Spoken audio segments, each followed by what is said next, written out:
தமிழகத்தில் யாராலுமே வந்து ஒரு ஏற்றுக்கொள்ள முடியாத செய்தின்னு தான் வந்து சொல்லணும். நம்ம விஜயகாந்த் சாரி விஜயகாந்தில் கேப்டன் விஜயகாந்த் அவர்கள் வந்து இப்போ வந்து நம்ம கூட இல்லை அப்படின்றது தான் வந்து செய்தி. ஸோ இதை பற்றி தான் நம்ம வீடியோ பார்க்க போகிறோம். ஸோ வாங்க வீடியோக்குள்ளே போகலாம்.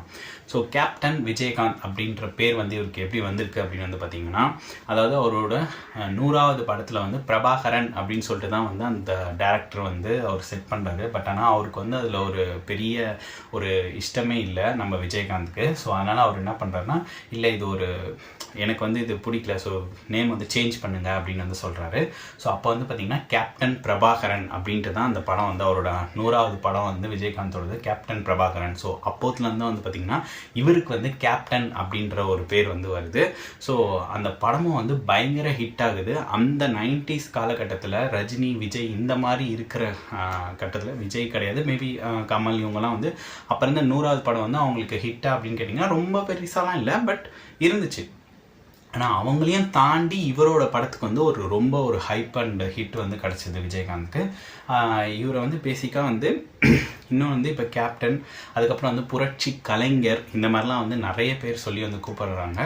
இதெல்லாம் காரணம் என்ன அப்படின்னு வந்து பார்த்திங்கன்னா, அவர் பண்ண ஊருக்கு, மக்களுக்கு, அப்புறம் அவர் கூட இருக்கவங்களுக்கு, அவரோட ஃப்ரெண்ட்ஸுக்கு, சொந்தக்காரனுக்குன்னு சொல்லிட்டு எல்லாருக்குமே பண்ண நல்லதுனால தான் அவருக்கு இவ்வளோ பெரிய ஒரு பேர் புகழ் எல்லாமே வந்து கிடச்சிருக்கு. ஸோ நம்மளோட விஜயகாந்தோட நேம் வந்து பார்த்திங்கன்னா விஜயகாந்தே கிடையாது ஒரிஜினலாக. அவரோட பேர் வந்து பார்த்திங்கன்னா விஜயராஜ் அப்படின்னு தான். ஏன் இவருக்கு வந்து விஜயகாந்த் அப்படின்னு சொல்லிட்டு வந்து பேர் வருது அப்படின்னு வந்து பார்த்திங்கன்னா, இதே சேம் வந்து ஒரு படம் எடுக்கும்போது தான். ஸோ அந்த படத்தில் வந்து பார்த்திங்கன்னா அந்த டைரக்டர் வந்து என்ன பண்ணுறாரு, விஜயராஜ் அப்படின்றத வந்து நல்லா இல்லை, ஸோ ஏதாச்சும் ஒரு ஹைப்பாக இருக்கணும் அப்படின்னு சொல்லிட்டு விஜயகாந்தே வந்து என்னன்னா ரஜினிகாந்த்னு இருக்குல்ல, ஸோ அதில் இருக்க அந்த காந்தை மட்டும் வந்து இந்த விஜயோட வந்து சேர்த்துக்கிறாரு. ஸோ அதனால தான் அவரோட நேம் வந்து விஜயகாந்த் அப்படின்னு சொல்லிட்டு வந்து மாறுது. ஸோ இன்னொரு இவர்கிட்ட இருக்க ட்ராபேக் அப்படின்னு வந்து பார்த்திங்கன்னா, இவர் வந்து கருப்பாக இருக்கார் அப்படின்னு சொல்லிட்டு வந்து நிறைய பேர் வந்து ரிஜெக்ட்லாம் பண்ணுறாங்க. இவரை வந்து வில்லன் கேரக்டரில் தான் வந்து பேசிக்காக வந்து நடிக்கலாம் வந்து கூப்பிட்றாங்க. ஆனால் அவர் வந்து நான் வந்து நடித்தா ஹீரோவாக தான் நடிப்பேன் அப்படின்னு சொல்லிட்டு அவர் வந்து ஒரு குறிக்கோளோடு இருந்தார். ஸோ அதே மாதிரி ஜெயிச்சும் காமிக்கிறாரு. கிட்டத்தட்ட 157 படங்களில் வந்து விஜயகாந்த் வந்து நடிச்சிருக்காரு. அது மட்டும் இல்லாமல் வந்து பார்த்திங்கன்னா 20 படத்தில் வந்து பார்த்திங்கன்னா போலீஸ் கெட்டப்பில் வந்து அவர் நடிச்சிருக்காரு. இதுவும் இல்லாமல் நம்ம 100வது படம் தான் வந்து நம்ம கேப்டன் பிரபாகரன் அப்படின்னு வந்து நம்ம பார்த்தோம். ஸோ அது மட்டும் இருக்கா அப்படின்னு வந்து கேட்டிங்கன்னா, இன்னொரு சம்பவம் இருக்குது. 1984 எக்ஸாக்டாக வந்து பார்த்திங்கன்னா ஒரே ஒரு வருஷத்தில் மட்டும் கிட்டத்தட்ட 18 படங்கள் நடிச்சிருக்காரு. ஸோ எனக்கு தெரிஞ்சு வந்து பார்த்திங்கன்னா தமிழ் வரலாற்றுலேயே, இந்த தமிழ் சினிமா வரலாற்றுலேயே வந்து பார்த்திங்கன்னா இது வந்து ரொம்ப ஒரு பெரிய ஒரு சாதனை தான் வந்து நம்ம சொல்லி ஆகணும். ஸோ அப்போ வந்து அவர் ஒரு சில பேட்டிகள் வந்து எப்படி உங்களால் முடிஞ்சுது அப்படின்னு கேட்கும்போது வந்து பார்த்திங்கன்னா, அவருக்கு காலையில் ஷூட்டிங் வந்து இப்போ மதுரையில் இருக்குன்னா சாயங்காலம் வந்து இன்னொரு படத்துக்கு ஷூட்டிங் வந்து சேலமில் இருக்குமா. அப்போ எவ்வளோ அந்த மனுஷன் வந்து கடுமையாக வந்து உழைச்சிருக்காரு அப்படின்னு வந்து பாருங்கள்.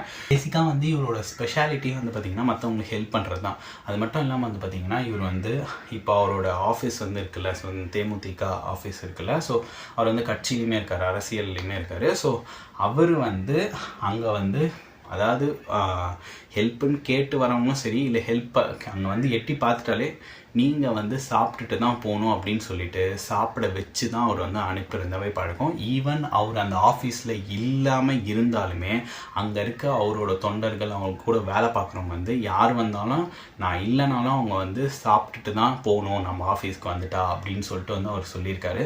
ஸோ யாருக்குங்க இந்த மனசு வரும்?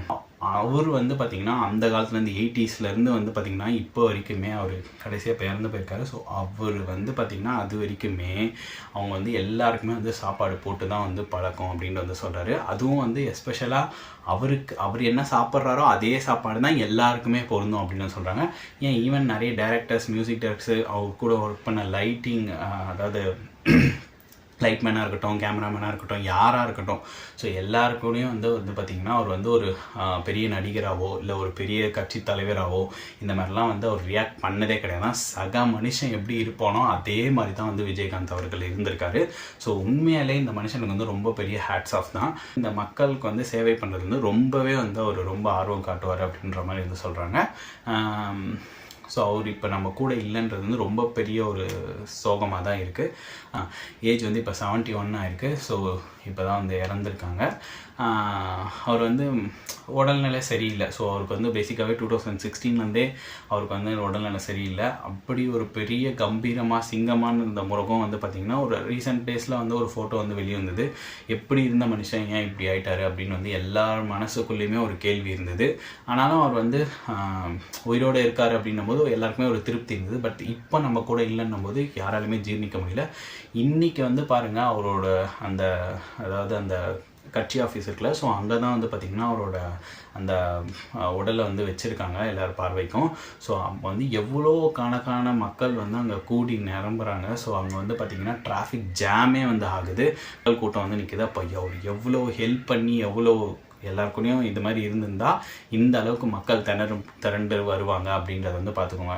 எப்பயுமே ஒரு மனுஷன் வந்து இறந்ததுக்கு அப்புறமேட்டு எவ்வளோ பேர் வராங்க, அப்போ தான் வந்து அவர் இவ்வளோ மக்களை சேர்த்து வச்சுருக்காரு. அவரோட பர்சனாலிட்டி அவரோட எல்லாமே வந்து அடங்கும். ஸோ உண்மையாலே இவர் வந்து இது ஒரு மாதிரிலாம் இருக்க முடியுமா அப்படின்ற மாதிரி தான் கொஷின் மார்க்காக இருக்குது. ஸோ விஜயகாந்த் வந்து நம்ம கூட இல்லை தான். பட் இருந்தாலும் வந்து அவர் பண்ணி வச்சுருந்த அந்த கேப்டன்ற பட்டமே வந்து பார்த்திங்கன்னா அவர் கேப்டனாக நம்ம கூட எப்பயுமே வந்து வாழ்ந்துட்டுருக்காரு அப்படின்னு தான் நம்ம வந்து சொல்லி ஆகணும்.